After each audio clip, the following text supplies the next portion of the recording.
बिस्मिल्लाहिर्रहमानिर्रहीम अस्सलाम वालेकुम दोस्तों, मैं डॉक्टर अयूब और आज मैं आपसे बात करूंगा बेड वेटिंग के मुतालिक। मैं आपको बताऊंगा बेड वेटिंग क्या होता है, इसके काजेस क्या होते हैं, इसके सिम्टम्स क्या होते हैं और फिर उसके बाद मैं आपको इसका बेस्ट होम्योपैथिक ट्रीटमेंट बताऊंगा जिसके इस्तेमाल से आपके बच्चे का बेड वेटिंग का प्रॉब्लम इंशाल्लाह हमेशा के लिए ठीक हो जाएगा।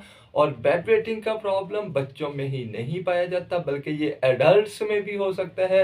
अगर किसी एडल्ट को भी ये प्रॉब्लम हो तो उसका भी ये प्रॉब्लम इंशाल्लाह इसी ट्रीटमेंट से ठीक हो जाएगा। तो चलिए सबसे पहले हम समझ लेते हैं कि बेड वेटिंग होता क्या है। दोस्तों, अगर आपका बच्चा सोया हुआ बिस्तर पर ही नींद में पेशाब कर दे तो इस कंडीशन को हम बेड वेटिंग कहते हैं या बिस्तर पर पेशाब कर देना कहते हैं।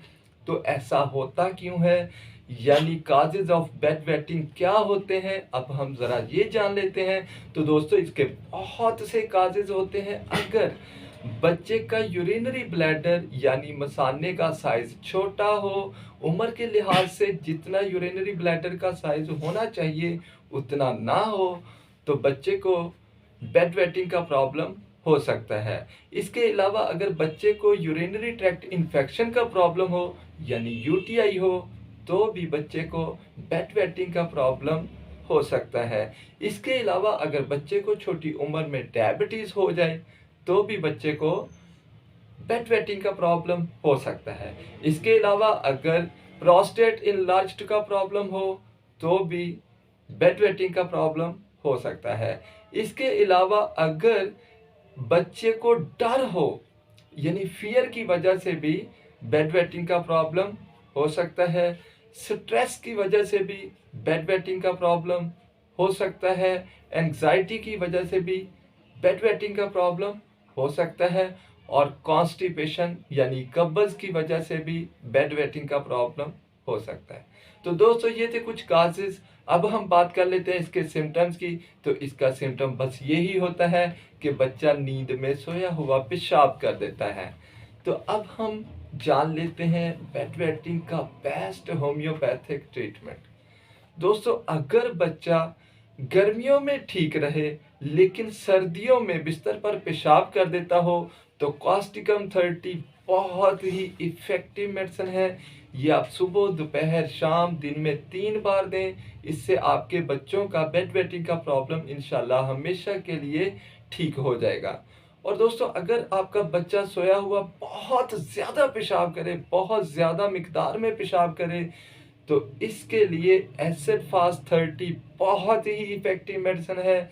ये सुबह, दोपहर, शाम दिन में 3 बार यूज़ करें। कुछ ही दिनों के इस्तेमाल से बच्चे का बेड वेटिंग का प्रॉब्लम इंशाल्लाह हमेशा के लिए ठीक हो जाएगा।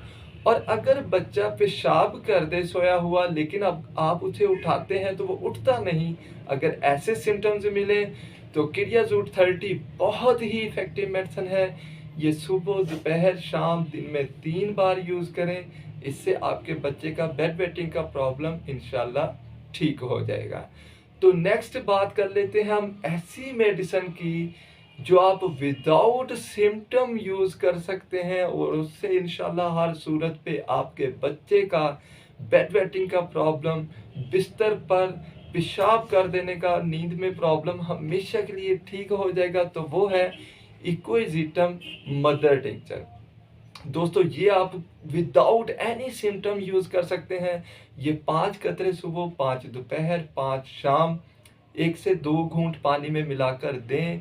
कुछ ही दिनों के इस्तेमाल से आपके बच्चे का बेड वेटिंग का प्रॉब्लम इंशाल्लाह हमेशा के लिए ठीक हो जाएगा। और इसके साथ साथ मैं आपको 3 और मेडिसिन बताता हूँ जो आप विदाउट सिम्टम यूज़ कर सकते हैं। अगर आप इक्विजिटम दें और साथ में ये तीनों मेडिसिन भी दें तो फिर तो चंद दिनों के इस्तेमाल से ही बच्चे का बेड वेटिंग का प्रॉब्लम ठीक हो जाएगा। तो चलिए अब हम जान लेते हैं वो भी तीनों मेडिसिन। तो इसकी सबसे पहली मेडिसिन है कालीफास 6x, नेक्स्ट मेडिसिन है कलकेरिया फास्ट 6x और थर्ड मेडिसिन है नेट्रम फास्ट 6x। दोस्तों, इन तीनों मेडिसिन की 2-2 टैबलेट यानी टोटल 6 टैबलेट सुबह, 6 दोपहर, और 6 शाम। ये आप विदाउट सिम्टम यूज़ कर सकते हैं। और साथ में इकोइजिटम मदर टिंचर, ये 5 कतरे सुबह, दोपहर, शाम 3 बार यूज़ करें। इंशाल्लाह इससे आपके बच्चे का बेड वेटिंग का प्रॉब्लम हमेशा के लिए ठीक हो जाएगा। कैसी लगी आपको ये वीडियो? अगर अच्छी लगी हो तो इसे लाइक, शेयर और मेरे चैनल को सब्सक्राइब करना मत भूलिएगा। अब तक के लिए इतना ही, मिलेंगे इंशाल्लाह नई वीडियो में।